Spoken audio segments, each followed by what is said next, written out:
নমস্কার বন্ধুরা, তোমাদের সবাইকে স্বাগত জানাই জিকে পয়েন্ট 365 ইউটিউব চ্যানেলের আরও একটি নতুন ভিডিওতে। তোমাদের সাথে আজ আমরা আলোচনা করব ডাব্লিউবিপি কেপি কনস্টেবল 2024 এক্সামের জন্য গুরুত্বপূর্ণ কিছু জিকে কোয়েশ্চেন অ্যান্সার নিয়ে। তোমরা প্রতিদিন আমাদের চ্যানেলে যে জিকে কোয়েশ্চেন অ্যান্সারের মক টেস্ট ক্লাস হচ্ছে সন্ধ্যাবেলা, সেই ক্লাসে অংশগ্রহণ করো। তোমরা সঠিক উত্তর অবশ্যই আমাদের কমেন্টে জানানোর চেষ্টা করো প্রশ্ন চলাকালীন। এর মাধ্যমে তোমাদের খুব ভালো এক্সামের একটা প্রিপারেশন হয়ে যাবে।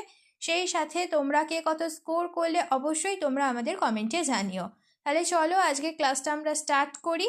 এই সংক্রান্ত যে সমস্ত ক্লাসগুলি হয়েছে সমস্ত ক্লাসের লিঙ্ক ডেসক্রিপশন বক্সে রয়েছে। তোমরা যদি সেই সমস্ত ক্লাস এখনও দেখে না থাকো তাহলে অবশ্যই ক্লাসগুলি তোমরা করো। প্রতিটি ক্লাস তোমাদের জন্য ভীষণ গুরুত্বপূর্ণ। প্রতিটি ক্লাসে থাকছে বিগত এক্সামের মধ্য থেকে বাছাই করা অনেক প্রশ্ন এবং প্রশ্ন সংক্রান্ত নানান তথ্য, যে তথ্যগুলো বিভিন্ন এক্সামের জন্য তোমাদের গুরুত্বপূর্ণ। সেই কারণে তোমরা শেষ পর্যন্ত অবশ্যই ভিডিওটা দেখতে থাকো। ভিডিওটা ভালো লাগলে একটি লাইক করো, সাথে তোমার বন্ধুদের সাথে ভিডিওটা শেয়ার করো। আর তোমরা যদি আমাদের চ্যানেলে নতুন হয়ে থাকো তাহলে অবশ্যই চ্যানেলটি সাবস্ক্রাইব করে পাশেই থাকা বেল বাটনটা ক্লিক করে অল করে রাখো ফর অল নোটিফিকেশন। তাহলে চলো আজকের ক্লাসটা আমরা স্টার্ট করি। প্রথমেই আমরা দেখে নিই আমাদের আগের দিনের যেটি হোমওয়ার্কের প্রশ্ন দেওয়া হয়েছিল, 38 নম্বর প্যারালাল কোন দুটি দেশের মাঝে বিভাজন? এই প্রশ্নের সঠিক উত্তর হয়ে যাবে অপশন এ, উত্তর কোরিয়া ও দক্ষিণ কোরিয়া। তোমরা অনেকেই সঠিক উত্তর কমেন্টে জানিয়েছো। এবার আমরা বিভিন্ন দেশের সীমারেখা সম্পর্কিত কিছু গুরুত্বপূর্ণ তথ্য জেনে নিই। র্যাডক্লিফ লাইন হলো ভারত ও পাকিস্তানের সীমারেখা। ডুরান্ট লাইন হলো পাকিস্তান ও আফগানিস্তানের সীমারেখা। 3 বিঘা করিডর হলো ভারত ও বাংলাদেশের সীমারেখা। ম্যাকমোহন লাইন হলো ভারত ও চীন দেশের সীমারেখা। প্রক প্রণালী হলো ভারত ও শ্রীলঙ্কার মধ্যেকার সীমারেখা। ডানকান প্যাসেজ হলো গ্রেট এবং লিটল আন্দামানের মধ্যেকার সীমারেখা। 9 ডিগ্রি চ্যানেল হলো লাক্ষাদ্বীপ ও মিনিকয়ের সীমারেখা। 10 ডিগ্রি চ্যানেল হলো আন্দামান ও নিকোবর দ্বীপের মধ্যবর্তী সীমারেখা। এই ইম্পর্টেন্ট তথ্যগুলি তোমরা অবশ্যই খাতাতে নোট ডাউন করবে। এই তথ্যের মধ্যে থেকেও তোমাদের অনেক প্রশ্ন কিন্তু আসতে পারে। এবার আমরা আজকের ক্লাসটা স্টার্ট করি। 1 নম্বর প্রশ্ন, নিচের কোনটি অপ্রচলিত শক্তির উৎস? সঠিক উত্তর হয়ে যাবে অপশান সি, বায়ু। 4টি অপশানের মধ্যে অপশান সি হয়ে যাবে সঠিক উত্তর। নেক্সট প্রশ্ন, নিচের কোন ইন্টারনেট প্রোটোকল আমাদের ওয়ার্ল্ড ওয়াইড ওয়েবে ডেটা অ্যাক্সেস করতে দেয়? সঠিক উত্তর হয়ে যাবে এই প্রশ্নের অপশান সি, এইচটিটিপি। নেক্সট প্রশ্ন দেখি। 2021 সালে ডিআরডিও ভারতীয় মহাসাগর অঞ্চলে IOR ভারতের নজরদারি ক্ষমতা বাড়ানোর জন্য PSLV C-51 দ্বারা কোন উপগ্রহ উৎক্ষেপণ করেছিল? সঠিক উত্তর হয়ে যাবে অপশন বি, সিন্ধু নেত্র স্যাটেলাইট। নেক্সট প্রশ্ন, চম্পারণ সত্যাগ্রহ কত সালে সংঘটিত হয়েছিল? সঠিক উত্তর অপশন ডি, 1917 সালে চম্পারণ সত্যাগ্রহ সংঘটিত হয়েছিল। নেক্সট প্রশ্ন, কোন ইনস্টিটিউট আফ্রিকা ফুড প্রাইজ 2021 পেয়েছে ক্রান্তীয় লেগুম প্রকল্পের জন্য, যা সাব সাহারান আফ্রিকায় আয় এবং খাদ্য উৎপাদন উন্নত করেছে? সঠিক উত্তর option C, International Crops Research Institute for the Semi Arid Tropics, ICRISAT। Next প্রশ্ন দেখি। 2021 সালের ডিসেম্বর মাস পর্যন্ত ভারতের মোট পারমাণবিক বিদ্যুৎ কেন্দ্রের সংখ্যা কত? সঠিক উত্তর হয়ে যাবে অপশন এ, 7টি। নেক্সট প্রশ্ন, ভারতের নিচের কোন রাজ্যে প্রধানত বোরো ভাষায় কথা বলা হয়? সঠিক উত্তর অপশন এ, আসামে।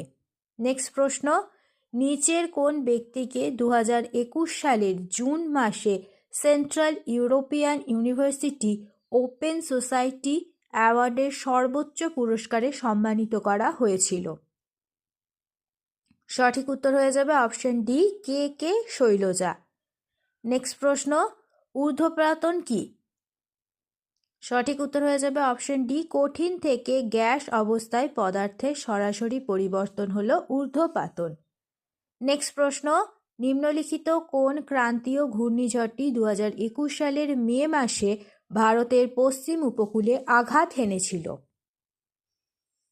সঠিক উত্তর হয়ে যাবে অপশন বি, তওকতে ঘূর্ণিঝড়টি মে মাসে 2021 সালের মে মাসে ভারতের পশ্চিম উপকূলে আঘাত হেনেছিল। নেক্সট প্রশ্ন, Organisation for Economic Cooperation and Development OECD 2020 সালের তথ্য অনুসারে কোন দেশে স্বাস্থ্যের জন্য মাথাপিছু মোট ব্যয় সবচেয়ে বেশি? সঠিক উত্তর হয়ে যাবে অপশন এ, মার্কিন যুক্তরাষ্ট্র। নেক্সট প্রশ্ন দেখি, রিনিউয়েবল ফুয়েল অ্যাসোসিয়েশনের তথ্য অনুযায়ী কোন দেশ 2020 সালে বিশ্বের বৃহত্তম ইথানল উৎপাদক ছিল? ভিভিআই একটি প্রশ্ন, ইম্পর্টেন্ট। সঠিক উত্তর হয়ে যাবে অপশন বি, মার্কিন যুক্তরাষ্ট্র। নেক্সট প্রশ্ন, ধারা 239 নিম্নলিখিত কোনটির সাথে সম্পর্কিত? সঠিক উত্তর হয়ে যাবে অপশন বি, রাষ্ট্রপতি দ্বারা কেন্দ্রশাসিত অঞ্চলগুলির প্রশাসন। এটির সাথে ধারা 239 সম্পর্কিত। নেক্সট প্রশ্ন, নিচের কোনটি ভারতীয় রেলওয়ের প্রাচীনতম উৎপাদন একক? সঠিক উত্তর হয়ে যাবে option D, Chittaranjan locomotive workers. Next প্রশ্ন, ড্যাশ মাহমুদ খলজিকে পরাজিত করেন এবং চিত্তরগড়ে বিজয়ের টাওয়ার, বিজয় স্তম্ভ স্থাপন করেন? সঠিক উত্তর হয়ে যাবে অপশন ডি, রানা কুম্ভ মাহমুদ খিলজিকে পরাজিত করে চিত্তরগড়ে বিজয় স্তম্ভ স্থাপন করেন। নেক্সট প্রশ্ন দেখি, কেন্দ্রীয় দূষণ নিয়ন্ত্রণ বোর্ড সরকার কর্তৃক ড্যাশ সালে প্রতিষ্ঠিত হয়েছিল? সঠিক উত্তর অপশন এ, 1974 সালে কেন্দ্রীয় দূষণ নিয়ন্ত্রণ বোর্ড সরকার কর্তৃক প্রতিষ্ঠিত হয়েছিল।